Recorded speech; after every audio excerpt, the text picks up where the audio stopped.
You'll be so surprised how I made this puff puff recipe. I used a very ripe plantain that you will ordinarily throw away. Like you say, this plantain is bad.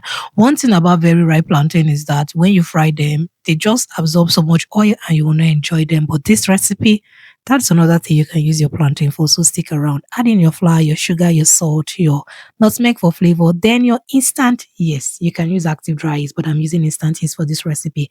Add in your blended plantain, your roughly blended onions and scotch bonnet pepper. The amount of onions and scotch bonnet pepper you choose to add is totally up to you, but I just added the quantity I knew I would be okay with. Add in your warm water.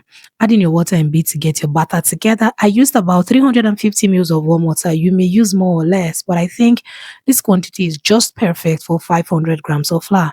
Mix your batter thoroughly. Go on now to cover and allow it to proof in a warm environment. I usually advise, if where you are is a bit cold, go on now to heat up your oven for like 5 minutes. Place your batter in there to proof. Make sure when you heat up your oven, turn it off before placing your puff puff batter in there. If not, it will bake, and I don't know what is going to turn out after baking. So this is after proofing. Uncover your batter, and now let's get ready for the next process. If this is your first time of stopping by Debbie's Kitchen, you're so welcome. And if you've been here before, good to have you here once again. And if you haven't subscribed, do subscribe to Debbie's Kitchen, do like and share. Comment, tell me if you're going to be trying out Debbie's Kitchen recipe. Yes, mix your batter thoroughly now, and you can use your ice cream scoop, or you can use your hand to the regular eye gauge method that you can use to scoop your puff puff batter into the oil. I'm going to put a video at the end screen where I showed that eye gauge method so that you can get that perfectly round puff puff shape. Your ice cream scoop will not give you that perfectly round puff puff shape like this eye gauge method, but it is perfect for beginners, and if you know you don't want to get your fingers messy. Now, if you know you want my ingredients and measurements for your Nigerian puff puff recipe up to 50 kg of flour, the link is going to be in the comment section and in the description box. It is ready. Download yours today. You can make your puff puff recipe for business, for family, and you don't need to guess your ingredients at all. That ingredients and measurement just saves the day. Download it now and get busy making puff puff. If you're thinking of starting puff puff business, you do not want to guess your ingredients.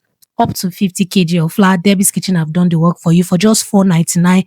It is so cheap. By next year, the price is going up. So download your ingredients and measurement for your puff puff recipe. This is after frying. You can see how gorgeous this puff puff is looking. It is so appealing. So that ripe plantain in your fridge that you're thinking of what to do with it, this recipe should come to mind. So do not throw it away. Do not waste it. Use it to make this gorgeous looking puff puff recipe.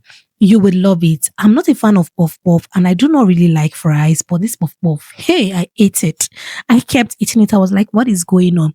It is so enjoyable and irresistible, and you will love it. Check out these videos at the end screen where you find out how I properly scooped my puff puff into the oil, and you won't need to struggle getting that perfectly round shape, and my other puff puff recipe that you'll love to try. See you in my next one. God bless you.